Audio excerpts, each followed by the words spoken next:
प्रिय, आपका फिर से एक बार स्वागत है हमारे YouTube चैनल माइंड इंस्पायर्ड में। तो चलिए कहानी को स्टार्ट करते हैं। अच्छे लोगों के साथ बुरा क्यों होता है?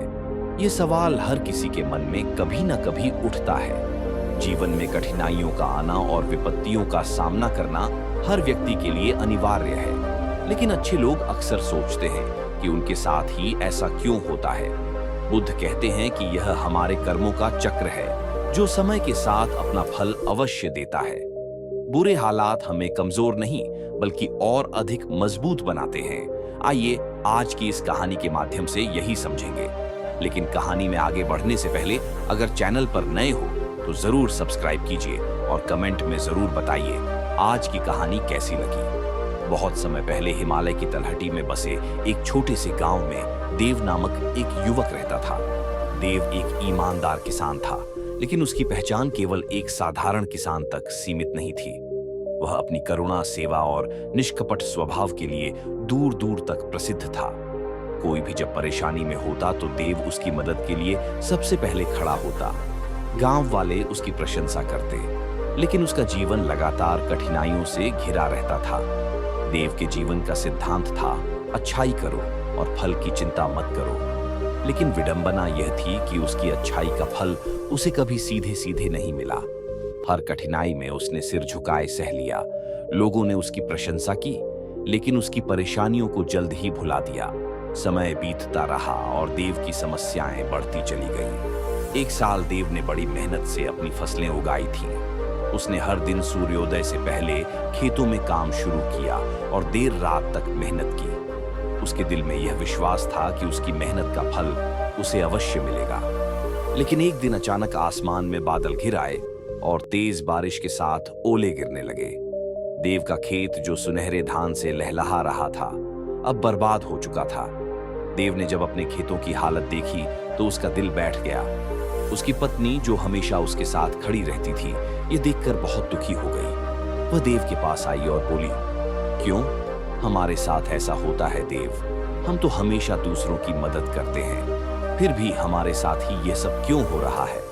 देव ने अपनी पत्नी को सांत्वना देते हुए कहा, सिया, ये जीवन है। यहाँ सब कुछ हमारे हाथ में नहीं होता। जो होना है वह होकर रहेगा। हम केवल अपने कर्म कर सकते हैं, बाकी भगवान पर छोड़ देना चाहिए। सिया ने गुस्से से कहा, लेकिन देव, हर बार हमारे ही साथ क्यों? हमने किसका बुरा किया है? हमने तो हमेशा अच्छे कर्म किए हैं। फिर क्यों हमारी फसलें बर्बाद हो जाती हैं? क्यों हमें हमेशा बुरा झेलना पड़ता है? देव ने गहरी सांस लेते हुए कहा, सिया, जो हम देते हैं वही हमें वापस मिलता है। अच्छे कर्म कभी व्यर्थ नहीं जाते। भगवान हमारी परीक्षा ले रहे हैं और हमें इस परीक्षा में सफल होना होगा। कुछ ही महीनों बाद देव के मवेशियों में एक अजीब बीमारी फैल गई। देव ने उनकी देखभाल के लिए जो कुछ भी बचा था वह सब खर्च कर दिया। वह दिन रात मवेशियों की सेवा में जुट गया, लेकिन दुर्भाग्य से कई मवेशी मर गए। देव ने अपने मवेशियों को खो दिया जो उसकी आजीविका का मुख्य स्रोत थे। अब वह और भी कठिनाई में आ गया था। गांव के कुछ लोग देव से मिलने आए। उन्होंने सहानुभूति जताई, लेकिन धीरे धीरे लोग अपनी जिंदगी में व्यस्त हो गए। देव के पास कोई नहीं रहा जो उसकी मदद कर सके। सिया अब और भी हताश हो चुकी थी। एक रात जब देव थका हुआ खेत से लौट रहा था, सिया ने उसे रोककर कहा, कब तक तुम ऐसे सब कुछ सहते रहोगे? देव, कब तक हम इस तरह संघर्ष करेंगे? क्या अच्छाई का यही फल है? क्या भगवान ने हमें सिर्फ दुख ही दिया है? देव, जो अब तक धैर्यवान बना हुआ था, ने भी कुछ पल के लिए खुद को असहाय महसूस किया, लेकिन उसने सिया की ओर देखते हुए कहा, सिया, हम इंसान हैं और हमारी समझ सीमित है। भगवान की योजना को समझना हमारे बस की बात नहीं। हम केवल अपने कर्मों पर ध्यान दे सकते हैं। बुरा समय सबके जीवन में आता है और यह भी एक दिन गुजर जाएगा। सिया ने थोड़ा निराश होकर कहा, तुम हमेशा यही कहते हो देव, लेकिन यह दुख कब खत्म होगा? क्या हमें कभी सुख मिलेगा? देव ने सिया को प्यार से देखा और बोला, सिया, सुख दुख हमारे जीवन के हिस्से हैं। जो अच्छा कर्म करता है उसका फल उसे अवश्य मिलता है। हो सकता है हमें यह फल आज न मिले, लेकिन भविष्य में हमें इसका लाभ अवश्य मिलेगा। उसी गांव में कुछ समय बाद एक महान संत गुरुजी का आगमन हुआ। वह संत दूर दूर से प्रसिद्ध थे और उनके पास लोग अपनी समस्याओं का समाधान ढूंढने आते थे। गांव के लोग भी उनकी शरण में पहुंचे। देव और सियार भी उनके पास गए क्योंकि सिया के मन में अभी भी अपने जीवन की कठिनाइयों को लेकर सवाल थे। गुरुजी के दर्शन होते ही सिया ने अपनी व्यथा व्यक्त की। गुरुजी, मेरे पति देव बहुत अच्छे इंसान हैं। उन्होंने हमेशा दूसरों की मदद की है, लेकिन फिर भी उनके साथ बुरा ही हो रहा है। भगवान तुम्हें कुछ बड़ा करने के लिए तैयार कर रहे हैं। राजा ने यह सुनकर धैर्य रखा और समय बीतने के साथ उसकी कठिनाइयां समाप्त हो गईं। वह अपने राज्य का सबसे महान राजा बन गया और उसकी न्यायप्रियता के कारण उसका नाम इतिहास में स्वर्ण अक्षरों में लिखा गया। गुरुजी ने शिष्य से कहा, वत्स, अच्छे लोगों के साथ बुरा इसलिए होता है क्योंकि भगवान उन्हें एक विशेष उद्देश्य के लिए तैयार कर रहे होते हैं। वे परीक्षाओं से गुजरते हैं ताकि वे और भी महान और मजबूत बन सकें। अच्छाई का असली फल हमें तब मिलता है जब हम उसे पाने के लिए तैयार होते हैं। सिया ने ध्यान से गुरुजी की बातें सुनी और उसके मन में थोड़ी शांति आई। उसने पूछा, गुरुजी, तो क्या हमें धैर्य से इस समय का सामना करना चाहिए? गुरुजी ने मुस्कुराते हुए कहा, बिल्कुल, धैर्य ही तुम्हारा सबसे बड़ा साथी है।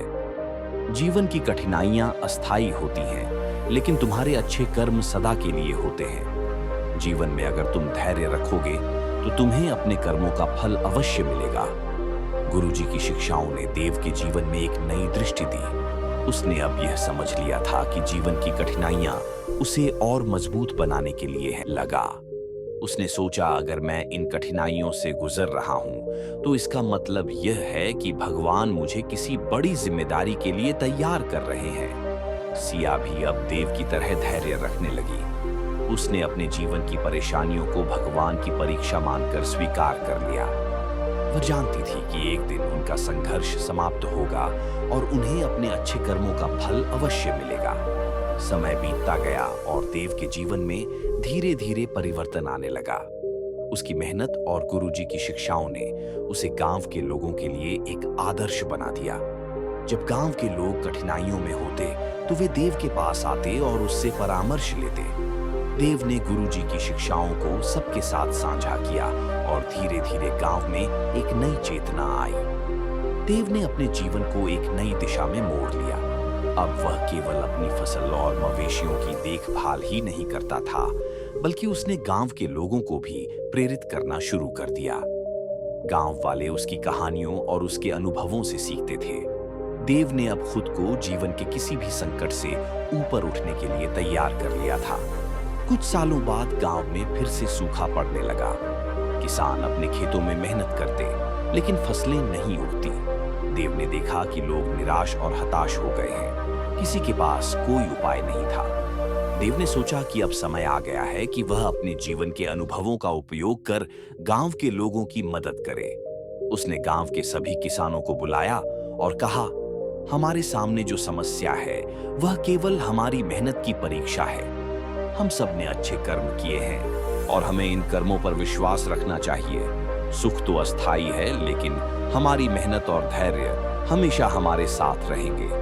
सभी किसानों ने देव की बातें सुनी, लेकिन एक बुजुर्ग किसान ने कहा, देव, हम तुम्हारी अच्छाई और धैर्य को जानते हैं, लेकिन क्या तुम्हें नहीं लगता कि भगवान ने हमें छोड़ दिया है? इतने वर्षों से हम मेहनत कर रहे हैं, लेकिन हमें कुछ भी हासिल नहीं हुआ। क्यों भगवान हमें इतनी कठिनाइयों में डाल रहे हैं? देव ने उस किसान की बातों को सुना और गहरी सांस लेकर कहा, बाबा, भगवान हमें छोड़ते नहीं, बल्कि वे हमें तैयार कर रहे होते हैं। याद करो, जब हम बच्चे थे तो हमें भी कई बार गिरना पड़ता था ताकि हम चलना सीख सकें। भगवान भी हमारे जीवन में कठिनाइयों को भेजते हैं ताकि हम जीवन में चलना और उठाना सीख सकें। बुजुर्ग किसान ने सिर हिलाते हुए कहा, शायद तुम सही हो देव। हमें धैर्य रखना होगा और यह विश्वास करना होगा कि अच्छे कर्म कभी व्यर्थ नहीं जाते। सिया, जो अब पहले से कहीं ज्यादा धैर्यवान और समझदार हो गई थी, देव के साथ खड़ी थी। उसने भी गांव वालों को सांत्वना दी और कहा, हमारे जीवन की यह कठिनाई भी जल्द ही समाप्त हो जाएगी। देव हमेशा कहते हैं कि अच्छा कर्म करने का फल अवश्य मिलता है और मैं भी अब इस पर पूरी तरह विश्वास करती हूँ। हमें भगवान की योजना को समझने में थोड़ा समय लग सकता है, लेकिन वह हमेशा हमारे भले के लिए होती है। देव और सिया की बातें सुनकर गांव के लोग प्रेरित हो गए। उन्होंने अपनी मेहनत को दोगुना कर दिया और भगवान पर विश्वास रखते हुए आगे बढ़ने का निश्चय किया। कुछ महीनों बाद गुरुजी एक बार फिर गांव में आए। देव और सिया ने गुरुजी के पास जाकर अपने अनुभव साझा किए। उन्होंने बताया कि कैसे उन्होंने गांव वालों को प्रेरित किया और अब गांव में एक नई चेतना आई है। गुरुजी ने मुस्कुराते हुए कहा, वत्स, तुमने जो किया वह सच्ची अच्छाई का प्रतीक है। अच्छाई केवल दूसरों की मदद करने में नहीं है, बल्कि उन्हें सही राह दिखाने में भी है। तुमने अपने कर्मों से गांव को न केवल प्रेरित किया, बल्कि उन्हें जीवन का असली अर्थ समझाया। अब तुम्हें अपने अच्छे कर्मों का फल अवश्य मिलेगा। देव ने गुरुजी के चरणों में सिर झुका लिया और कहा, गुरुजी, आप ही की शिक्षाओं ने मुझे इस मार्ग पर चलने की शक्ति दी है। मैं हमेशा आपसे प्रेरित होता रहूंगा। अगले कुछ वर्षों में देव के जीवन में धीरे धीरे खुशियां लौटने लगीं। उसकी फसलें फिर से लहलहाने लगीं, मवेशियों की संख्या बढ़ने लगी और गांव के लोग भी अब एक दूसरे की मदद करने के लिए तत्पर रहने लगे। देव का जीवन अब पहले से कहीं अधिक शांत और संतुष्टिपूर्ण हो गया था। गांव के लोग अब उसे केवल एक किसान के रूप में नहीं, बल्कि एक मार्गदर्शक के रूप में मानते थे। जब भी कोई कठिनाई आती, वे देव के पास आते और उससे सलाह लेते। देव ने अब जीवन की हर कठिनाई को एक अवसर के रूप में स्वीकार करना सीख लिया था। उसने जान लिया था कि अच्छाई का असली अर्थ केवल सुख प्राप्त करना नहीं, बल्कि हर कठिनाई में धैर्य और विश्वास बनाए रखना है। देव की कहानी इस बात का प्रमाण थी कि अच्छे लोगों के साथ भले ही बुरा होता हो, लेकिन वह बुराई अस्थायी होती है। जो व्यक्ति अच्छे कर्म करता है, उसे उसका फल अवश्य मिलता है, भले ही वह फल तुरंत न दिखे। देव और सिया का जीवन इस बात का उदाहरण था कि कठिनाइयों से भागने के बजाय उनका सामना करना और अच्छाई में विश्वास रखना ही सच्ची विजय है। इस कहानी का संदेश यह है कि अच्छाई कभी व्यर्थ नहीं जाती और जीवन की कठिनाइयां हमें केवल मजबूत और महान बनने के लिए तैयार करती हैं।